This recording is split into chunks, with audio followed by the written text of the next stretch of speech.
Signe le divorce et qu'on en finisse. Espèce de plouc.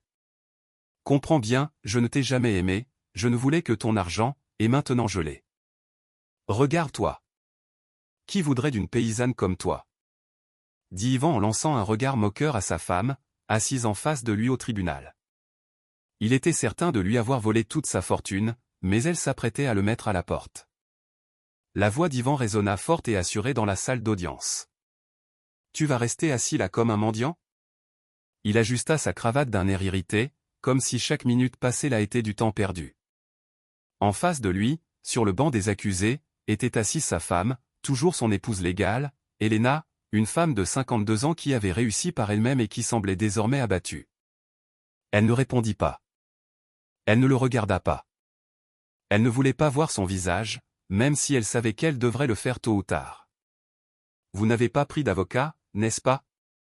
Bien sûr que non, poursuivit Yvan avec un sourire venimeux. Vous devez être sans le sou. Même pas de quoi payer le train. Quelle honte! Ricana Théil. Yvan était un homme de 60 ans, cadre retraité d'une grande entreprise de logistique, issu d'une famille traditionnelle et aisée de l'arrière-pays sibérien. Elena, quant à elle, était la fille de modestes ouvriers et avait grandi à Moscou, mais elle avait la fibre entrepreneuriale depuis sa jeunesse. À 30 ans, elle avait hérité des modestes économies de sa mère, qu'elle avait transformée en une entreprise florissante de production de kvass et de blinis traditionnels. Grâce à sa perspicacité, l'entreprise a prospéré pendant plus de 20 ans. C'est alors qu'Yvan est arrivé. Il s'est présenté comme un homme charmant, cultivé et d'apparence progressiste. Il l'a captivé par son intelligence et son charisme. Il a parlé de sécurité, de vieillir ensemble et du fait qu'elle n'aurait pas à porter seule le poids de l'entreprise.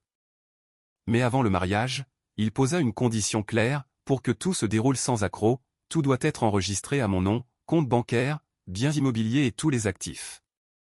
La famille a besoin d'un chef respectable, quelqu'un de bien. Elena accepta sans hésiter. Elle lui faisait confiance par amour. À présent, elle savait que c'était une erreur. Je ne t'ai jamais aimé, Elena, lâcha Yvan. Les mots tombèrent comme un coup de massue. Pour la première fois, elle leva la tête et le regarda. Qu'est-ce que tu as dit? Ce que tu as entendu, dit Yvan d'une voix basse. Je ne t'ai jamais aimé. Je ne m'intéressais qu'à ton argent, et ton histoire de Cendrillon du peuple plaisait beaucoup dans les cercles libéraux de Saint-Pétersbourg. Une femme d'affaires qui s'est faite toute seule, moderne, quoique un peu naïve, c'était à la mode. Mais en privé tu étais un fardeau. Vous m'avez dégoûté dès le début. Même votre odeur m'irritait, cette odeur du village, ajouta-t-il. La sténographe jeta un coup d'œil au juge. Il poursuivit sa tirade, impassible. Je ne veux plus jamais vous revoir. Je ne veux plus que vous portiez mon nom. Je ne veux pas que quiconque sache que j'ai partagé votre lit. Signez ce fichu divorce et disparaissez de ma vue. Je me fiche que tu n'aies nulle part où aller. Je sais que sans moi, tu n'es rien de plus qu'une provinciale sans goût. Elena soupira profondément. Tu te trompes. Tout cet argent que tu gères, je l'ai gagné. Chaque centime m'appartient. Tu n'as jamais travaillé pour l'entreprise. J'ai bâti cette marque à la sueur de mon front, et tu n'as fait que la signer. Exactement. En plus d'être un plouc, tu es aussi illettré. S'écria Yvan en pointant les papiers. Cette signature fait de moi le propriétaire légal. Signe le divorce et règle cette affaire, car si tu ne signes pas aujourd'hui, je ne te laisserai qu'une seule chose, une plainte en diffamation. Tu es un sacré voleur. Hurla Elena, les larmes aux yeux. Et toi, tu es un idiot. Un imbécile naïf qui se croyait capable de jouer dans la cour des grands avec l'élite. Et tu as perdu, Elena, tu as perdu. Elena serra les poings. Elle savait que le système était souvent injuste. Il semblait qu'elle n'avait aucun moyen de prouver que l'argent lui appartenait. Elle n'avait aucun document, personne dans cette pièce n'était de son côté, et c'est exactement ce que pensaient tous les autres. Je vous l'ai déjà dit, je ne signerai pas, dit-elle d'une voix tremblante. Oui, tu le feras, dit Yvan. Parce que tu n'as pas le choix. Parce que je te détruirai. Je te réduirai en poussière. Tu ne pourras même plus louer une chambre dans un appartement. Qui voudrait d'une pauvre femme comme toi? À cet instant, le juge baissa lentement ses lunettes, regarda Elena, puis Ivan, et garda le silence. Ce moment, tendu et pesant, sembla durer une éternité. Mais Ivan ne supportait plus le silence. Quoi?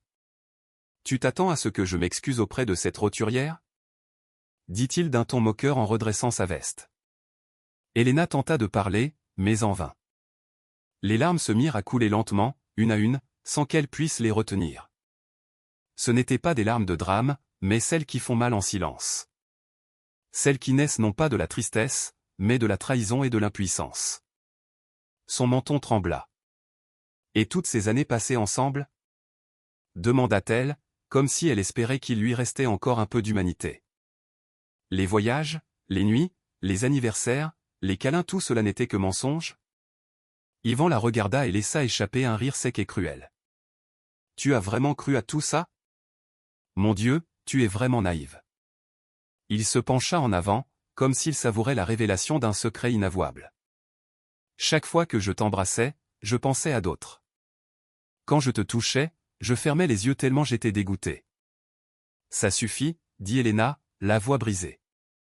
Mais il poursuivit, je me suis servi de toi, Elena. Je me suis servi de toi parce que j'avais besoin de quelqu'un comme toi, riche, mais avec une estime de soi suffisamment basse pour accepter de tout me céder. Tu veux savoir quand j'ai compris que tu me serais utile? Demanda Ivan sans hésiter. Quand tu as dit oui, sans même lire une seule clause du contrat prénuptial. C'est là que j'ai su que tu étais exactement ce qu'il me fallait. Une idiote au grand cœur et totalement naïve. Parfaite pour t'escroquer avec le sourire. Elena se couvrit le visage de ses mains un instant. Elle était anéantie. Son visage, son cou, sa poitrine la brûlaient. Non pas de honte. Non pas à cause du regard des autres, mais à cause de la prise de conscience qu'elle, une femme forte et intelligente, était devenue la risée de tous. Je te haïssais depuis le premier mois, conclut-il. J'avais honte de toi, de ta façon de parler, de ton rire, de ta famille. Je faisais semblant devant les autres, certes, mais une fois les dîners terminés, tes paroles d'amour me répugnaient. Elena baissa les mains. Ses larmes coulaient à flots. Tu es un monstre. Je suis un homme respecté, et maintenant tout ce qui t'appartenait m'appartient, dit-il triomphalement. Signe, espèce de plouc, et que ce cirque prenne fin. À cet instant, Elena déglutit. Ses yeux étaient secs, mais une flamme contenue brillait dans sa voix. Ses mains tremblaient encore, mais cette fois non pas de peur. Vas-tu le regretter, Ivan? Il tourna lentement la tête, perplexe un instant. Son sourire s'effaça. Que as-tu dit? Je le jure sur tout ce qui me reste. Tu vas regretter de m'avoir fait ça. Ivan serra les poings. Son expression passa de la moquerie à la fureur pure. Tu me menaces, vermine? Non, répondit Elena fermement. Je te préviens.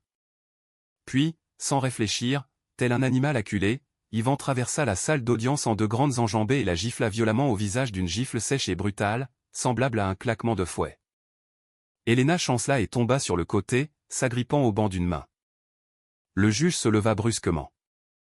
Ça suffit. Hurla-t-il d'une voix autoritaire qui résonna dans toute la salle d'audience. L'huissier, qui se tenait jusque-là adossé au mur, s'avança d'un bond. Elena ne pleurait pas. Cette fois, elle se leva lentement, une marque rouge sur la joue, mais son regard était intense, grand ouvert et brillant. Ivan ne semblait pas éprouver de remords. Il était agité, furieux, le souffle court. Le juge pointa un doigt tremblant vers lui, non par peur, mais par indignation contenue. Asseyez-vous immédiatement, monsieur Ivan. Un seul mouvement de plus et je vous fais sortir de la salle d'audience. Menotté. L'huissier le repoussa sur son siège. Ivan renifla, choqué mais toujours provocateur. Le juge jeta un coup d'œil au dossier, le parcourut rapidement du regard, puis prit les documents qui étaient restés sous clé pendant des mois. Son visage se transforma. Il passa de l'irritation à la surprise, puis de la surprise à la sévérité. Après vérification des documents de propriété, je déclare que l'accord signé entre M. Ivan et Madame Elena est nul et non avenu. Un silence pesant s'abattit alors sur la pièce. Ivan cligna des yeux, comme s'il ne comprenait pas. Mais le juge ne lui laissa pas le temps de placer un mot. Le document présenté comme contrat prénuptial comporte de graves irrégularités, les signatures ne correspondent pas, le cachet du notaire est absent et il existe des preuves de falsification numérique de la date du fichier. Yvan pâlit et se leva d'un bond. C'est impossible.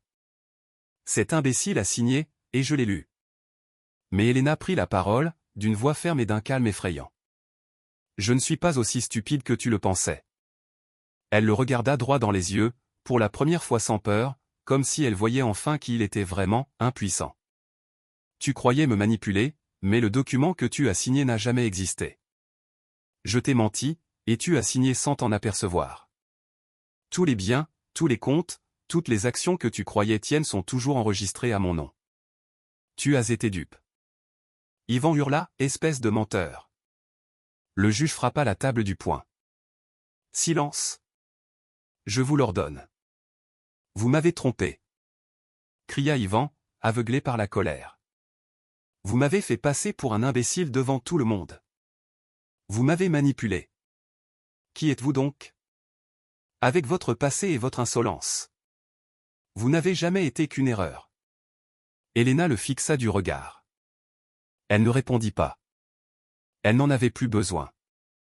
Yvan continua de cracher son venin. Tu ne vaux rien. Sans moi, tu vendrais encore tes tartes dans une cantine crasseuse d'ouvriers. Je t'ai repêché, et c'est comme ça que tu me paies? Je vais te détruire, traître. Je vais. Ça suffit. Aboya le juge. Il frappa la table si fort que ses mains tressaillirent. Un mot de plus et je vous fais arrêter pour outrage au tribunal, agression, menace et faux témoignage. Yvan se figea. Son regard errait autour de lui. Il ne comprenait pas comment il avait pu perdre. Il ne pouvait concevoir qu'une femme comme Elena l'ait vaincu. Le juge soupira, visiblement tendu. Monsieur Yvan, tout ce que vous pensiez avoir été légalement transféré à votre nom reste la propriété exclusive de Madame Elena. Ce tribunal recommande l'ouverture d'une enquête pénale pour tentative d'escroquerie, falsification de documents et violence conjugale. Elena baissa les yeux un instant, non pour incliner la tête, mais pour sourire intérieurement. Merci, votre honneur, dit-elle calmement. L'audience se termina moins d'une demi-heure plus tard. Le juge rendit une décision préliminaire. Tous les biens, comptes, propriétés immobilières, sociétés et dividendes restent sous le contrôle total de Madame Elena. Puis, après un silence qui résonna dans la salle d'audience vide en raison des violences dont vous avez fait preuve dans cette salle, ainsi que de vos tentatives de falsification de documents, M. Yvan est condamné à une amende de 15 millions de roubles, payable en totalité. À défaut, il encourt 6 mois de travaux forcés dans une colonie pénitentiaire. Yvan s'effondra sur le banc, comme s'il avait perdu le souffle. Il était incapable de parler. Il ne comprenait pas, il avait tout misé et venait de perdre tout ce qu'il considérait comme sien. Quelques heures plus tard, aux portes de la datcha où se trouvait l'administration, sous une pluie fine, Yvan rejoignit Elena. Il ne restait plus aucune trace de l'homme arrogant et cruel qui était entré au tribunal ce matin-là. Il était trempé jusqu'aux os, son costume froissé, ses chaussures sales, le visage gonflé de rage et de honte. « Elena, murmura-t-il, comme s'il implorait le monde entier d'entendre sa supplique. S'il te plaît. » Elle ne broncha même pas. Elle referma calmement le coffre et se prépara à monter dans la voiture noire qui l'attendait. « J'ai fait une erreur. Je me suis laissé emporter. Je n'étais plus moi-même. » Elena le regarda une dernière fois. Non pas avec haine, mais avec pitié. « Ce n'est pas que tu n'étais pas toi-même, Yvan. C'était toi depuis le début, tu ne peux simplement plus le cacher. S'il te plaît, donne-moi quelque chose. Un accord quelconque, une maison, n'importe quoi, supplia Yvan. Elena esquissa un sourire, presque tendre. Tu ne m'as rien laissé, Yvan. Je t'ai simplement rendu l'appareil. Puis elle est montée dans la voiture. Il a essayé de frapper à la vitre, mais la conductrice a démarré lentement, le laissant planter là, sur l'asphalte mouillé, à crier des choses que personne n'a entendues. 2 semaines plus tard, le tribunal a confirmé qu'Yvan était insolvable. Son compte bancaire a été bloqué pour fraude, ses cartes de crédit annulées et ses biens saisis pour rembourser les dettes. Il a été condamné à la détention provisoire pour outrage au tribunal, violence, tentative d'escroquerie et faux en écriture. Elena, quant à elle, n'a plus accordé d'interview. Elle a discrètement vendu son entreprise, fait un don de plusieurs millions de dollars à une fondation venant en aide aux femmes victimes de violences, puis a disparu de la vie publique. Certains disaient qu'elle s'était installée dans une datcha près de Sotchi, d'autres qu'elle avait ouvert une école pour filles issues de familles défavorisées, mais personne n'en était certain. Une seule lettre est parvenue en prison, contenant une unique phrase écrite à l'encre dorée. Ne sous-estimez jamais une femme qui a tout perdu et qui a survécu. Et en dessous, la signature, Elena.